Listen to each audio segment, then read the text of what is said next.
Et suite de notre page spéciale sur les régionales, direction les Hauts-de-France, où Xavier Bertrand sort grand vainqueur du premier tour de ces régionales, laissant très loin derrière lui ses adversaires. Sébastien Chenu, député du Nord, conseiller régional, est crédité de presque 20 points de moins. À la deuxième position, il est l'invité du tête-à-tête Europe Matin. Bonjour Sébastien Chenu. Bonjour monsieur. Hier dans les Hauts-de-France, Xavier Bertrand a donc réalisé 41,39% des voix contre 24,38% pour vous. Il a immédiatement déclaré « Nous avons desserré les mâchoires du Front National ». Vous appréciez d'être présenté comme un pitbull ? Écoutez, cette violence dans les propos, cette haine, cette façon de diviser les Français, de les montrer du doigt en utilisant une telle rhétorique est quand même bien loin de ce qu'on peut imaginer de quelqu'un qui devrait plutôt, au moment où les Français se sont massivement abstenus, essayer d'unir et de protéger. Moi, cette façon extrêmement violente qu'a Xavier Bertrand de parler des électeurs du Rassemblement National me choque, et je pense qu'elle est à l'opposé de ce qu'on peut attendre de quelqu'un qui est en tête depuis hier de cette élection. Vous remarquerez que Xavier Bertrand dit bien Front National, pas Rassemblement National. Est-ce qu'il faut y voir quelque chose ? Oui, c'est totalement ringard, oui, qu'il est totalement ringard et violent. Et c'est pas de vous ringardisez-vous en rappelant justement que le Front National et le Rassemblement National c'est pareil. Le dernier qui a joué à ça, c'est Éric Dupond-Moretti. Vous regardez son score dans le Pas-de-Calais. Nous lui avions, qui voulait chasser le Rassemblement National, qui avait des propos d'une violence incroyable contre le Rassemblement National. Vous voyez où il en est aujourd'hui. Il est reparti la culotte sur la tête. Et on le reverra, à mon avis, pas avant longtemps dans le Pas-de-Calais. Donc, que ces gens gardent leur nerf. Il y a énormément d'abstention dans le pays. Ça a une signification importante. Oui. Et je pense que personne aujourd'hui ne peut bomber le torse quand on a 38 millions d'électeurs qui ne se sont pas rendus aux urnes. Justement, cette abstention, est-ce que, Sébastien Chenu, c'est le signe d'un désamour ? Est-ce que c'est le signe que les Français, finalement, n'ont plus confiance en personne ? Écoutez, il faut se poser les bonnes questions. En tous les cas, ça veut dire que les Français ont probablement traversent en tous les cas une crise de confiance démocratique, de confiance dans la vie politique. Je pense qu'ils subissent et qu'ils en ont probablement assez de subir. Et lorsqu'ils ont pu faire autre chose que subir, c'est-à-dire avoir un week-end avec un peu d'oxygène, eh bien ils ont choisi de partir après ces années difficiles de Covid. Oui, ils ont choisi de faire autre chose et de ne pas s'intéresser à cette élection. Mais Marine Le Pen, pas que, alors a lancé un grand appel à voter au second tour. Mais s'il y a un désamour, pourquoi diable voulez-vous que les électeurs se déplacent au second tour, y compris pour voter RN ? D'abord parce que, en ce qui nous concerne, notre socle, il demeure fort. Et nous apparaissons, et vous le voyez à travers les scores des élections régionales dans toutes les régions de France, comme les seuls à pouvoir incarner une alternance face au système. Alors là, c'est ici, dans les Hauts-de-France, c'est le système Bertrand-Macron.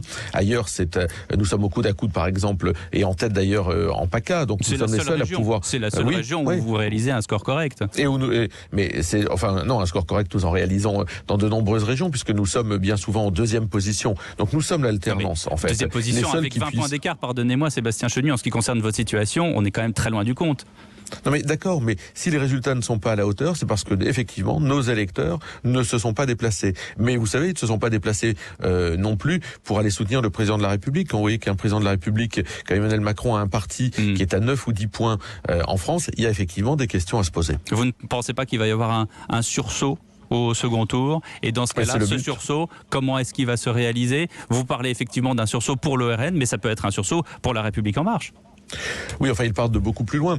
Nous, si vous voulez, ce que nous disons à nos électeurs, c'est bougez-vous, mobilisez-vous. On peut ne pas être content, il y a de quoi l'être. On peut être insatisfait, il y a de quoi l'être. Mais alors, on a un bulletin de vote entre les mains. Et c'est ce bulletin de vote qu'il faut utiliser dimanche prochain si on veut envoyer un message très clair au gouvernement et à ceux qui le soutiennent, comme les Républicains. Est-ce que vous ne pensez pas qu'il n'y a pas eu assez de pédagogie dans cette campagne des régionales ? Est-ce qu'il n'y a pas eu trop de politique politicienne pour dire voilà, je vais chasser le RN, voilà, je vais aller à l'encontre de tel candidat, et il n'y a pas eu assez de programme. C'est ça qui manque quand même en France, il y a un tel désamour.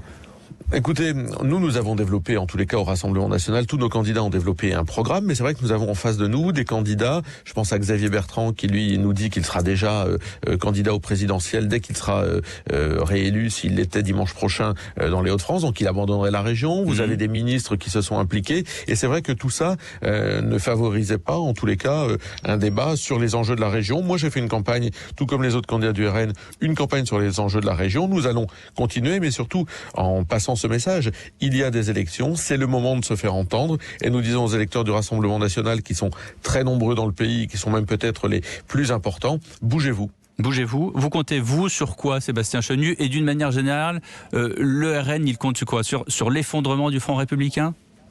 Oh ben, le Front républicain, on le voit bien, n'existe plus nulle part.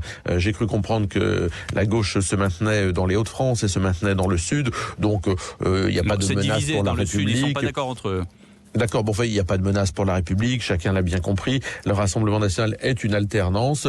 Il n'y a plus de front républicain, ça n'existe plus. Emmanuel Macron ne peut même pas se maintenir dans beaucoup de régions. Il n'a même pas la capacité à se maintenir, à part jouer les porteurs d'eau pour les Républicains, il ne pourra pas faire autre chose. Et j'attends de voir avec intérêt Emmanuel Macron venir voter au Touquet pour Xavier Bertrand. La boucle est bouclée, on verra, ce sont les mêmes. Certains observateurs ont dit que ces régionales étaient un galop d'essai pour la présidentielle. Au vu des résultats de ce premier tour, est-ce que, pour vous, c'est toujours le cas ? Écoutez, chaque élection a sa magie, a son équation personnelle. On sait très bien que les élections présidentielles, c'est la rencontre entre une femme, un homme et le peuple de France. Les élections régionales, le moins qu'on puisse dire, c'est que ça n'a pas été la rencontre entre les candidats et les électeurs. Donc les élections présidentielles, c'est une autre magie électorale. Nous verrons ce qu'il en est à ce moment-là. Ce que nous pouvons dire, c'est que Marine Le Pen, elle-même, incarne seule l'alternance possible. Merci beaucoup Sébastien Chenu d'avoir été avec nous en direct sur Europe 1. Dans un instant, l'opinion de Nicolas Béteau.